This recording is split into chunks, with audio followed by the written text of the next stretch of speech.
Hey everyone, welcome to the channel. Today we are comparing LM Studio and Msty, two top local AI model frontends. Which one is better in 2025? Let's dive in.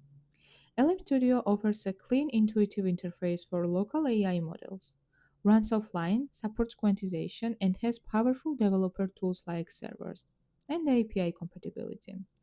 Users describe it as a A+ performance, especially strong on speed and customization. Msty is a newer alternative focused on simplicity and streamlined use. Easy install, works offline, supports web search, RAG, split chats, flowchart style views, and more.